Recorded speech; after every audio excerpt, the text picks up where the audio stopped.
Like and subscribe and click the bell icon to get new video updates. If you're planning to get away this Easter you won't get very far, says Esther Mcvey. There are many excuses given for this travel chaos, but none wash with me. We have got ourselves into an almighty mess and much of it is of our own making. It is as if foresight is a thing of the past and nobody cares about the paying public. Dover, heavy traffic as Easter weekend begins, so we have arrived at, probably the only thing anyone will be arriving at, the ludicrous situation where the transport sector is totally ill-prepared for Easter getaways. Who would have guessed, after 2 years of covered lockdowns, that many people would want a break? Airlines and the border agency didn't seem to figure that out or plan for it, so are short-staffed, and Network Rail scheduled repair works. On top of those who gave the disruption no thought, we have those who gave it plenty of thought, the militant agitators, who go under the banner of eco-warriors, aiming to cause as much pain as possible to the public, and who will escalate their activities this weekend, and cause misery to 800,000 holidaymakers who plan to fly from Heathrow. This week these anarchists held demonstrations across London, and 500,000 hard-working Londoners suffered at their hands, costing about £12 million. But what do Extinction Rebellion or Just Stop Oil care? They blockaded oil terminals too and caused fuel shortages across England. Planes, trains, boats or car, if you're planning to get away this Easter you won't get very far. Image, Getty. For those who can see it, our nation's discipline, semblance of order and belief in the rule of law is under attack, and those things, which helped to make our country great, are being destroyed by a small group of discontents aided and abetted by industries that don't prepare sufficiently.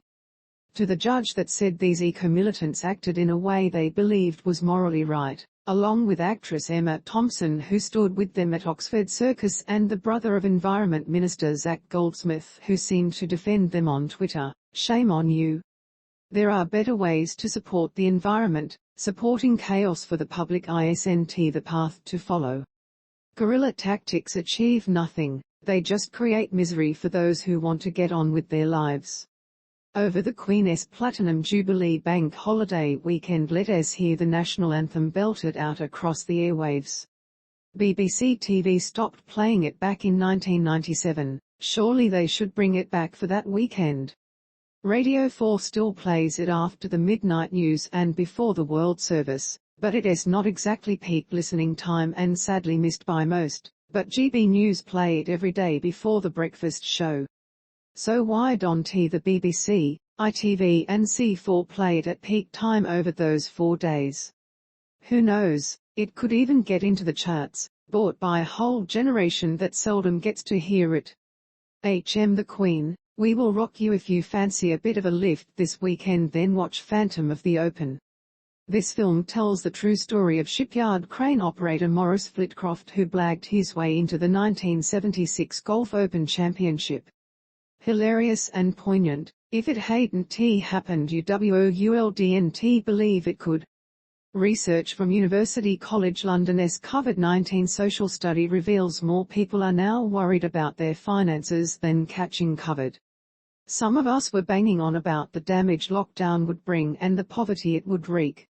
No one in government and certainly no one on the opposition benches wanted to listen. They laughed at us, but nobody is laughing now.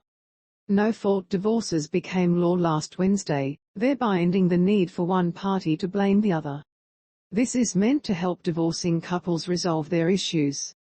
One couple who weren't looking for a no-fault divorce, and probably one of the most bitter Hollywood divorces ever, is Johnny Depp, Left, and Amber Heard who headed back to court this week for episode 2 of their soap opera, a whopping $100 million defamation trial. This is going to be box office.